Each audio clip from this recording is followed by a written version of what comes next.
தீபாவளினா பளிச்சுன்னு ஞாபகத்துக்கு வர்றது பட்டு, பட்டாசு, பலகாரம். பலகாரம்னா ஞாபகத்துக்கு வர்றது மந்த்ரா கடலை எண்ணெய். அபார ருசி, ஆரோக்கியமான உடல் நலம். தீபாவளி அன்னைக்கு மட்டும் இல்ல, என்னைக்குமே கிச்சன்ல இருக்க வேண்டியது மந்த்ரா கடலை எண்ணெய் தான். Wherever you go, whatever you do, throw a little at it. Omax, Vest and Briefs. வணக்கம். செய்திச் சுருக்கம். ஆன்மீகத்தில் அபாயகரம், அரசு சும்மா இருக்காது.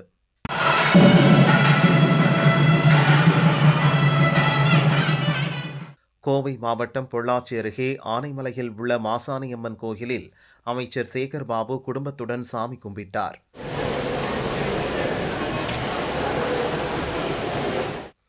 பின்னர் திருப்பரங்குன்றம் விவகாரம் பற்றி பேசிய அவர், ஆன்மீகத்தில் அபாயகரத்தை உருவாக்கினால் அரசு சும்மா இருக்காது என்றார். ஆன்மீகம் என்பது அறம் சார்ந்த ஒன்று. ஆன்மீகத்தால் ஒழுக்கத்தை ஏற்படுத்த வேண்டும், அமைதியை நிலைநாட்ட வேண்டும். அதில் அபாயகரத்தை உருவாக்கினால் நிச்சயமாக அரசு அதை பார்த்து கொண்டு சும்மா இருக்காது.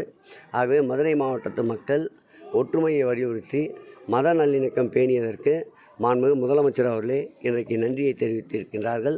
ஒரு சிறிய கூட்டம்தான் இனத்தால், மொழியால், மதத்தால் மக்களை பிளவுபடுத்த முயற்சிக்கின்றார்கள். ஒட்டுமொத்த தமிழகத்தில் இருக்கின்ற ஆன்மீகவாதிகள், தமிழக மக்கள், அனைத்து தரப்பட்ட பல்வேறு மதத்தை சார்ந்தவர்களும் ஒற்றுமையோடு வாழ்ந்து கொண்டிருக்கின்ற அமைதி பூங்கா தமிழகம் என்றால் அந்த சொல் வேறு எந்த மாநிலத்திற்கும் பொருந்தாது. முழுக்க முழுக்க தமிழகத்திற்கு பொருந்துகின்ற ஒரு சொல் அமைதி பூங்கா மாநிலம் தமிழகம் என்பது. அந்த தைரியத்தில் தான் கோஷம் எழுப்பினேன். திமுக எம்எல்ஏ மகனை வாயை பொத்தி அழைத்து சென்ற போலீஸ்.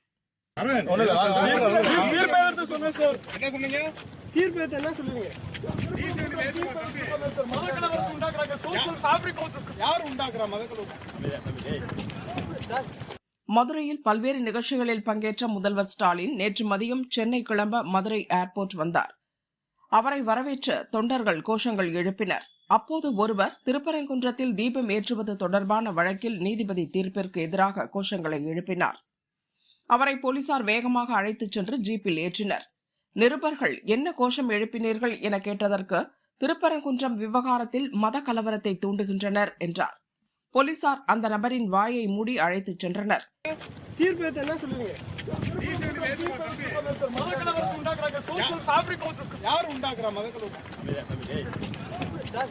விசாரணையில் அவர் தூத்துக்குடி மாவட்டம் விளாத்திக்குளம் திமுக எம்எல்ஏ மார்கண்டேயனின் மகன் அக்ஷய் என்பது தெரிந்தது.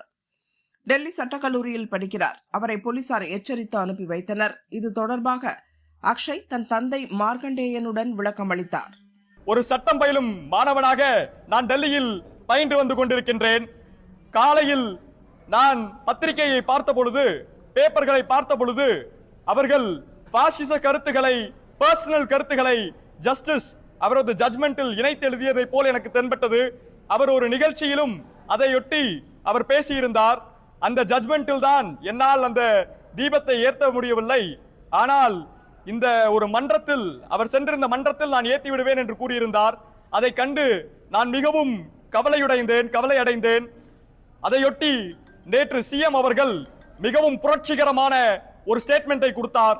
அவர் என்ன கூறினார் என்றால், நான் இதை செய்வோம், இதன் கான்சிக்வன்சஸை நாம் பார்த்துக் கொள்ளலாம் என்று கூறினார். அந்த தைரியத்தில் தான் அந்த கோஷத்தை நான் எழுப்பினேன். தமிழகத்தில் எஸ்ஐஆர் தீவிரம், 99% பணிகள் நிறைவு.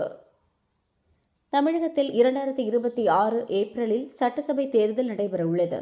இந்நிலையில் எஸ்ஐஆர் எனப்படும் வாக்காளர் பட்டியல் சிறப்பு திருத்த பணியை தேர்தல் கமிஷன் மேற்கொண்டுள்ளது.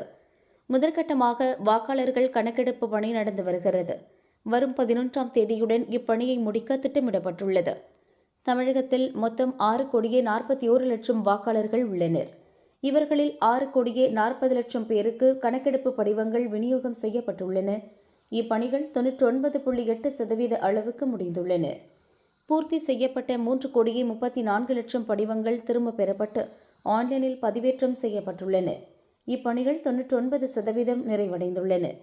தமிழகத்தை விட கேரளா மற்றும் உத்தரப்பிரதேச மாநிலங்களில் ஆன்லைனில் பதிவேற்றும் பணிகள் சற்று மந்தமாகவே நடந்து வருகின்றன. கேரளாவில் 96.8%, உத்தரப்பிரதேசத்தில் 95.7% மட்டுமே பணிகள் முடிந்துள்ளன என தேர்தல் கமிஷன் தெரிவித்துள்ளது. பருவமழை கொட்டியும் பாதி அணைகள் நிரம்பல. தமிழக நீர்வளத்துறை பராமரிப்பில் 90 அணைகள் உள்ளன. மொத்த கொள்ளளவு 224 டிஎம்சி. மேட்டூர், பவானிசாகர், முல்லை பெரியாறு, பரம்பிக்குளம் உள்ளிட்ட 15 அணைகள் கொள்ளளவில் பெரியவை. இவற்றின் கொள்ளளவு மட்டும் 198 டிஎம்சி. மற்ற அணைகள் 1 டிஎம்சிக்கும் குறைவான கொள்ளளவு உடையவை. மேற்கு தொடர்ச்சி மலை பகுதிகளில்தான் பெரும்பாலான அணைகள் உள்ளன. இவற்றுக்கு தென்மேற்கு பருவமழை காலங்களில் அதிக அளவில் நீர்வரத்து கிடைக்கிறது. கேரளா, கர்நாடகா வழியாகவும் பல அணைகளுக்கு நீர்வரத்து கிடைக்கும். இப்போது மாநிலம் முழுதும் வடகிழக்கு பருவமழை பெய்து வருகிறது. கன்னியாகுமரி, திருநெல்வேலி, தென்காசி, திண்டுக்கல், தேனி உட்பட மேற்கு தொடர்ச்சி மலைகளை ஒட்டிய மாவட்டங்களில் அதிக அளவில் மழை பெய்துள்ளது. மாநிலம் முழுதும் மழை கொட்டியும் குறைந்த அளவிலான அணைகள் மட்டுமே முழுமையாக நிரம்பியுள்ளன. இதுகுறித்து நீர்வளத்துறை அதிகாரி ஒருவர் கூறியதாவது: திருவள்ளூர் மாவட்டத்தில் புழல், தர்மபுரியில் நாகாவதி, வரட்டாறு, கிருஷ்ணகிரியில் சூளகிரி, சின்னாறு, திருப்பத்தூரில் ஆண்டியப்பனூர் ஓடை, வேலூரில் மோர்தானா, ராஜா தோப்புகனார், தென்காசியில் குண்டாறு, அடவி நயினார் கோவில், தேனியில் சோத்துப்பாறை, திண்டுக்கல்லில் வர்தமா நதி, குதிரையாறு, ஈரோட்டில் குண்டேரிபாளையம், பெரும்பள்ளம், கோவையில் பரம்பிக்குளம், துணக்கடவு, பெருவாரிப்பள்ளம் ஆகிய 16 அணைகள் 96% மேல் நிரம்பியுள்ளன. திருவள்ளூர், பூண்டி, தேர்வாய் கண்டிகை, காஞ்சிபுரம் செம்பரபாக்கம், தர்மபுரி சின்னாறு, வாணியாறு, திருவண்ணாமலை சாத்தனூர், திண்டுக்கல் மருதான் நதி, கோவை ஆழியாறு, ஈரோடு பவானிசாகர், கரூர் நொய்யல், ஆத்துப்பாளையம், சேலம், மேட்டூர் ஆகியவற்றில் 90 முதல் 95% நீர் இருப்பே உள்ளது. 76% மேல் 29 அணைகள், 51% மேல் 19 அணைகள், 25% மேல் 15 அணைகள் நிரம்பியுள்ளன. மொத்தமுள்ள 90 அணைகளில் 196 டிஎம்சி நீர் இருப்பு உள்ளது. பருவமழை இம்மாதம் இறுதி வரை உள்ளதால் அணைகளுக்கு மேலும் நீர்வரத்து கிடைக்க வாய்ப்புள்ளது என்றார். சீரடைகிறது இண்டிகோ விமான சேவை. பயணிகளுக்கு 610 கோடி ரூபாய் ரீஃபண்ட். மத்திய அரசின் சிவில் விமான போக்குவரத்து இயக்குநரகம் சமீபத்தில் விமானங்களுக்கு ஓய்வளிப்பது தொடர்பான புதிய விதிகளை அமல்படுத்தியது. இந்த புதிய விதிகளின் காரணமாக இண்டிகோ விமான நிறுவனத்தில் போதிய விமானிகள் மற்றும் விமான பணிப்பெண்கள் பற்றாக்குறை ஏற்பட்டது. இதன் விளைவாகவும் தொழில்நுட்ப கோளாறுகளாலும் கடந்த 6 நாட்களில் மட்டும் சுமார் 2000த்திற்கும் மேற்பட்ட விமான சேவைகள் ரத்து செய்யப்பட்டன. இதனால் நாடு முழுவதும் ஆயிரக்கணக்கான பயணிகள் சிரமத்திற்கு ஆளாகினர். இது தொடர்பாக விளக்கமளிக்க கோரி விமான போக்குவரத்து இயக்குநரகமும் நோட்டீஸ் அனுப்பியுள்ளது. மேலும் விசாரணை குழுவும் அமைக்கப்பட்டுள்ளது. இதனிடையே பாதுகாப்பு விதிகளிலிருந்து அடுத்த ஆண்டு பிப்ரவரி 10ஆம் தேதி வரை அளிக்கப்பட்ட தளர்வு காரணமாக மெல்ல மெல்ல விமான சேவைகள் இயல்பு நிலைக்கு திரும்பி வருகிறது. நேற்று மட்டும் 1650 விமானங்கள் இயக்கப்பட்டதாக இண்டிகோ விமான நிறுவனம் தெரிவித்துள்ளது. மொத்தமுள்ள 138 இடங்களில் ஒரு இடத்தை தவிர்த்து பிற பகுதிகளுக்கு சேவைகள் தொடங்கப்பட்டுள்ளன. 75% விமானங்கள் குறித்த நேரத்தில் இயக்கப்பட்டதாகவும் தெரிவிக்கப்பட்டுள்ளது. மேலும் நேற்று இரவுக்குள் பயணம் ரத்தானவர்களுக்கான டிக்கெட் தொகையை திருப்பி செலுத்த கெடு விதித்திருந்த நிலையில் 610 கோடி ரூபாயை ஒப்படைத்து விட்டதாக இண்டிகோ தெரிவித்துள்ளது. ஏகாம்பரநாதர் கோயில் கும்பாபிஷேகம் கோலாகலம்.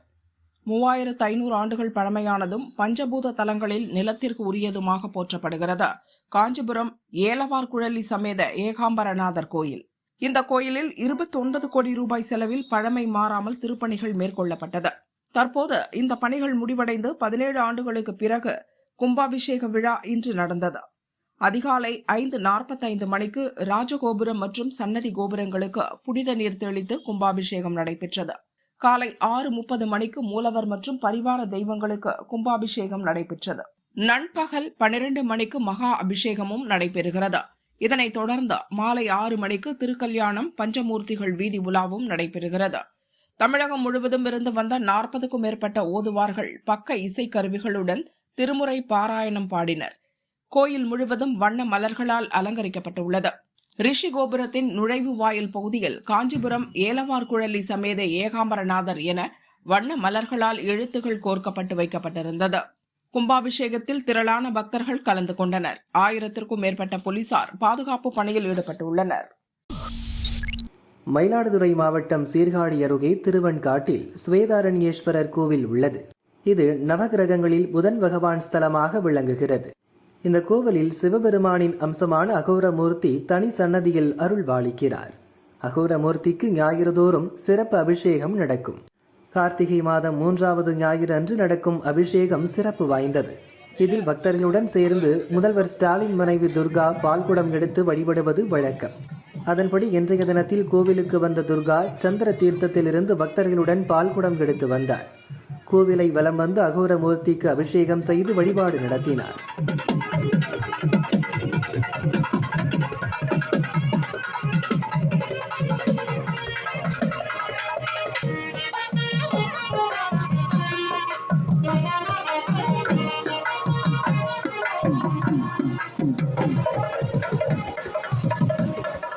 தொடர்ந்து அவர் அம்பாள், நடராஜர், புதன் பகவான் சன்னதிகளுக்கு சென்று வழிபட்டார்.